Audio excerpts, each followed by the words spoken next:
Spécialement dans l'Arche de l'Alliance, il y avait les tables de la loi, les 10 commandements qui ont été donnés à Moïse sur le mont Sinaï.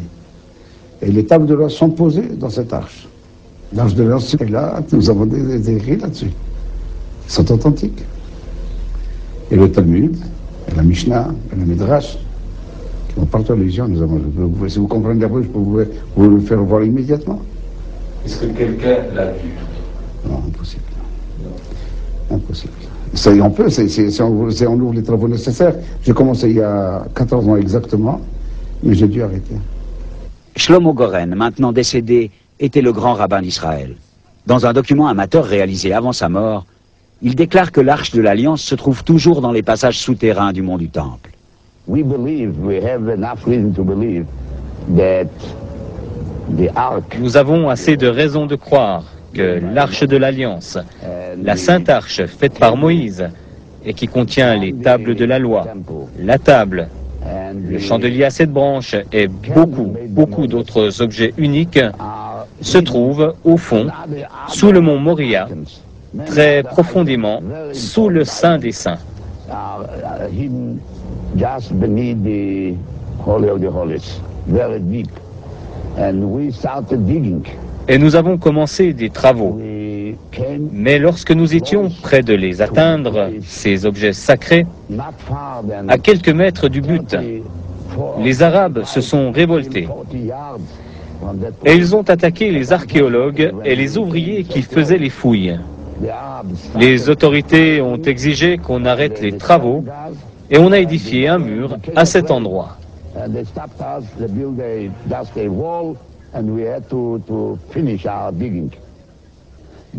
Mais je suis sûr que si on pouvait continuer les fouilles, alors il serait possible de faire des découvertes extraordinaires, car les trésors du temple de Salomon se trouvent à cet endroit. Mais pourquoi une telle réaction des musulmans lorsqu'ils apprirent que les Juifs essayaient de découvrir l'arche? Pourquoi une réaction aussi violente?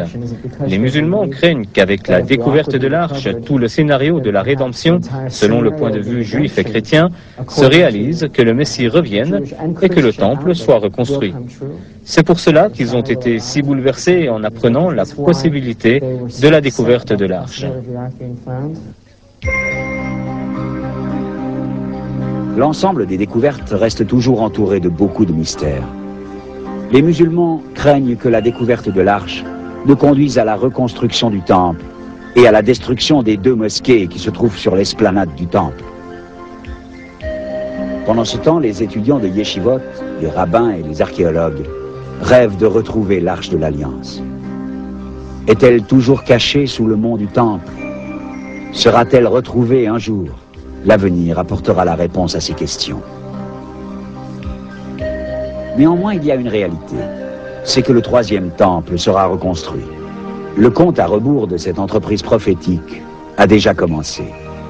Elle est voulue de Dieu qui désire communier avec sa créature, avec les hommes de toute race et de toute nation. Le temple, ce n'est pas quelque chose qu'on construit et vers lequel on monte après. C'est quelque chose qui doit venir de tout le peuple. Le peuple n'est pas prêt, ça prendra encore du temps, mais ça viendra. Je pense que c'est quelque chose qui est irréversible. Au temps du premier et du 2e temple, cela ne concernait pas seulement les Juifs. Nous voyons que du monde entier, les délégations sont venues au temple. Pour revenir au 3e temple, le futur temple, celui qui est associé à l'ère messianique, nous trouvons que les gentils, c'est-à-dire ceux qui ne sont pas juifs, ont un rôle très important à jouer dans ce temple. Dans la Bible, le prophète Zacharie dit que dans ces derniers jours, il y aura un reste des gentils et d'Israël qui viendra des nations en pèlerinage, célébrer chaque année dans le temple le jour de Sukkot, la fête des tabernacles.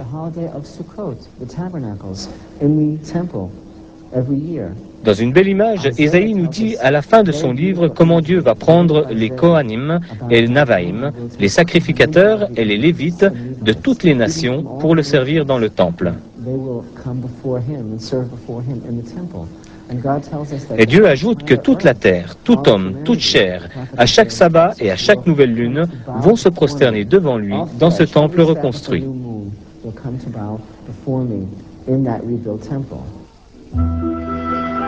La deuxième vérité, plus profonde, est liée à l'Arche de l'Alliance. Et elle concerne chaque être humain. Car retrouver l'Arche de Dieu, c'est bien, mais retrouver le Dieu de l'Arche, voilà ce qui peut transformer toute une existence.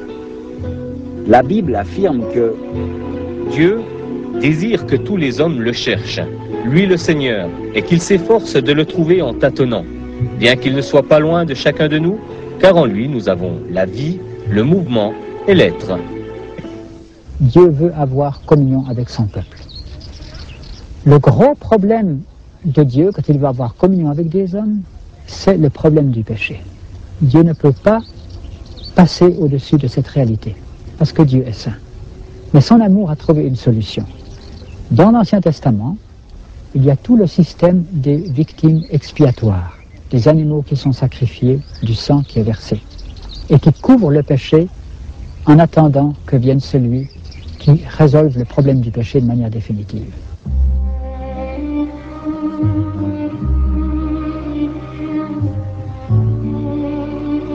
La communauté des Samaritains continue à observer encore aujourd'hui les coutumes traditionnelles du passé.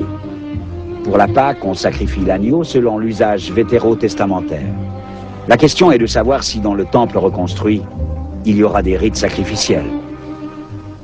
Depuis 2000 ans presque, les Juifs n'ont plus de temple et plus de sacrifice. C'est exactement comme le prophète Osée l'a dit, chapitre 3 de son livre, que le peuple d'Israël sera pendant de longs jours sans sacrifice. Mais il n'est pas dit que ce sera pour toujours, mais seulement pendant une longue période. Toute l'histoire du peuple juif peut être divisée en deux parties. Une première partie, avec sacrifice, c'est la période depuis Moïse jusqu'à l'an 70, après Jésus-Christ, et la période depuis l'an 70 jusqu'à aujourd'hui, la période sans sacrifice.